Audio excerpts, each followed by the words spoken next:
মেঘলা দিনে খিচুড়ি খাওয়ার মজাই আলাদা। আজকে ইলিশ খিচুড়ি খেতে মন চাইলো, তৈরি করে ফেললাম। ভিডিওটি যদি শুরু করে থাকেন তাহলে একটি লাইক কমেন্ট ও শেয়ার করতে পারেন।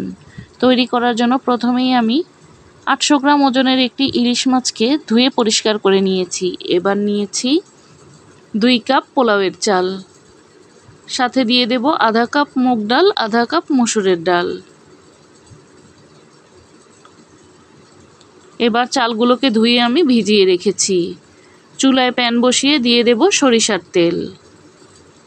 এই রান্নাটা সরিষার তেলে করলেই কিন্তু খেতে ভালো লাগে।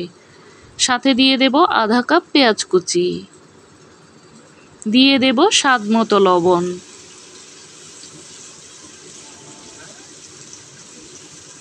এবার নাড়াচাড়া দিয়ে খুব ভালোভাবে পেঁয়াজগুলোকে ভেজে নিচ্ছি। পেঁয়াজটা কিছুটা নরম হয়ে আসলে দিয়ে দেব 1 টেবিল চামচ রসুন বাটা।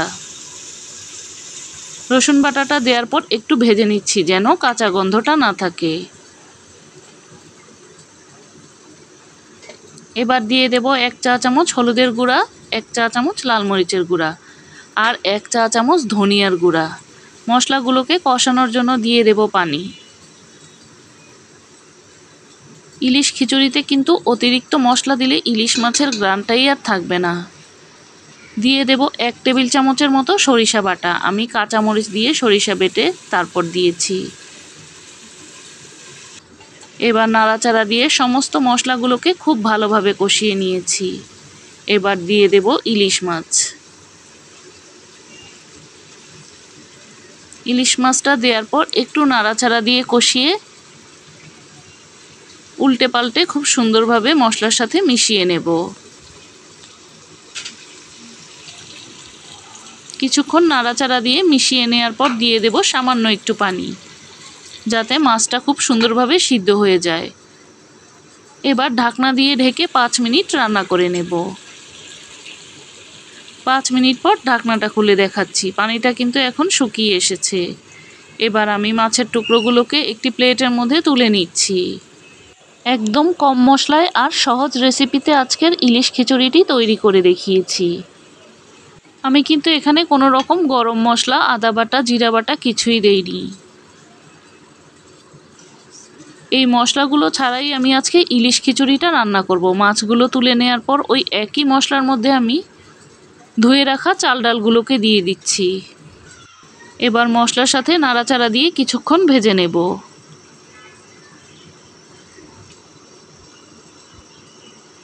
চালগুলোকে একটু সময় নিয়ে ভাজা ভাজা করে নিতে হবে। এতে করে মশলাগুলো কিন্তু চালের মধ্যে খুব সুন্দরভাবে লেগে যাবে। চালগুলো মশলার সাথে ভেজে নেওয়ার পর দিয়ে দেব ফুটানো পানি। আমার এখানে চাল ডাল মিলিয়ে 3 কাপ হয়েছে, এজন্য আমি 6 কাপ পানি দিয়েছি। এবার উপর থেকে দিয়ে দেব কয়েকটি কাঁচামরিচের ফালি। এখন 10 থেকে 12 মিনিটের মতো রান্না করে নেব। চুলার আঁচটা একদম লো হিটে করে তারপর রান্না করে নিতে হবে।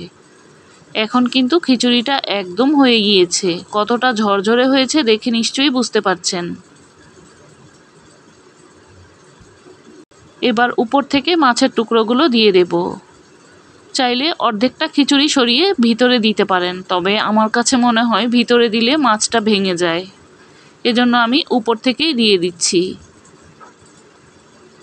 এবার ঢাকনা দিয়ে ঢেকে আরও 10 মিনিটের মতো রান্না করে নেব। চুলার আঁচটা কিন্তু একদম লোতে করেই রাখতে হবে। 5 মিনিট পর ঢাকনাটা খুলে কিন্তু আমি মাছগুলোকে উল্টে দিয়েছিলাম। এখন পরিবেশনের পালা। বৃষ্টির দিনে এইরকম গরম গরম মজার একটা ইলিশ খিচুড়ি হলে খেতে কিন্তু মন্দ হয় না। ইলিশ মাছের একদম পারফেক্ট স্বাদগন্ধ পেতে হলে একদম এইরকম কম মশলা দিয়েই কিন্তু ইলিশ খিচুড়িটা রান্না করতে হবে। আজকের মতো এখানেই বিদায় নিচ্ছি। আবারও দেখা হবে নতুন কোনো রেসিপি নিয়ে।